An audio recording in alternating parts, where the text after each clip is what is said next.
Hey friends, welcome back to the channel. I'm Liad. In my last video, I talked about how to know when a painting is done. In today's video, I want to expand on that idea with the help of this painting. If you haven't seen that video yet, I highly recommend checking it out. I would say before this one, since this one builds on the concepts I discussed there, but only if you actually are going to come back and watch this one afterwards. Otherwise, keep watching this one and then you can go watch that one. Today's painting is a 9x12 oil painting on an ABS panel. I wanted to use this piece to demonstrate that there isn't just one way to finish a painting. If you're like me, you follow a variety of artists with different styles. Styles that I absolutely love, but wouldn't want to emulate. Given the diversity in artistic approaches, the question, what can I do to make this artwork better, will have wildly different answers depending on the artist. For one, it might mean adding more glazes. For another, it could involve scuffing up the surface to create texture. And that's the beauty of painting.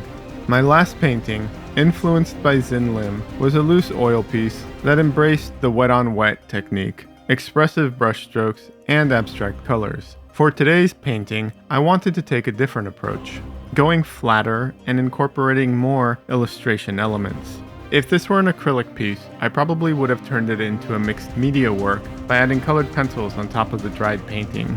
But since that's generally not recommended with oil paints, and this painting will take a while to dry, I instead used a liner brush to draw over certain elements at the end.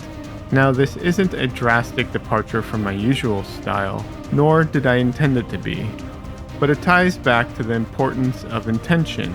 Having a clear vision for a piece can really help determine when it's finished and whether any key elements are still missing. Typically, I use drawing and line work in the early stages of a painting to lay out the painting or to make corrections. If those lines are still visible, it usually means I have more work to do. But in this piece, I intentionally added the line work at the end to bring the painting together. I also left some areas more unfinished than I normally would, and maintained more hard edges instead of softening them. By keeping my artistic vision at the forefront, I was able to make these decisions deliberately rather than falling into autopilot mode. I love getting into the flow state while painting. It's an amazing feeling.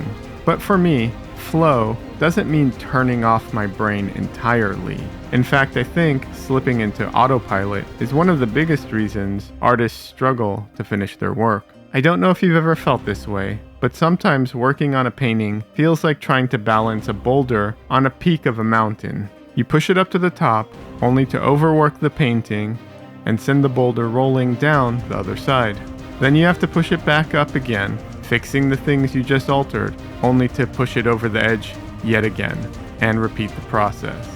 This back and forth struggle often comes down to two things: working without a clear vision and slipping into autopilot mode.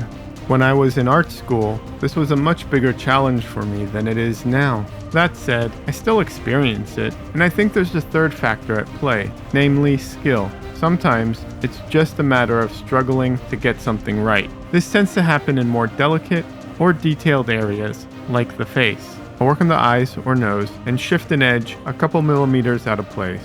And then I'll correct it, shifting it a couple millimeters too far the other way. Then I go back and forth a few times until I finally nail it. But in these cases, at least I know what needs fixing. It's just a matter of getting there. In a past video, I talked about overworking paintings and how I don't see it as a major concern.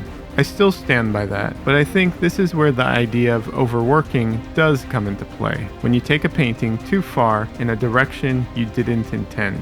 Maybe that's not the classic definition of overworking, but it's something to keep in mind. If this is something you struggle with, I have a couple of suggestions. First, create a mood board for each painting you work on.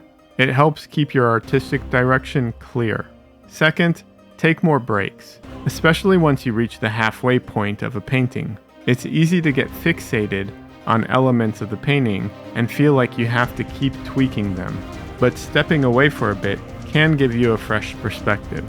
Often you'll realize the part you were obsessing over is actually fine as is. While I'd never advocate for lowering your standards, sometimes good enough is actually perfect, at least for certain areas of a painting. Anyways, that's all for today's painting and for this week. I was hoping to get 3 videos out this week, but 2 is better than nothing, and sometimes good enough really has to be good enough. I hope you found this video informative and helpful. If there's a specific aspect of this topic you'd like me to dive deeper into, let me know in the comments. I'm always open to revisiting or refining my thoughts on a subject. If you want to continue the conversation outside of the comments, or just talk art, join my Discord community, or follow me on social media.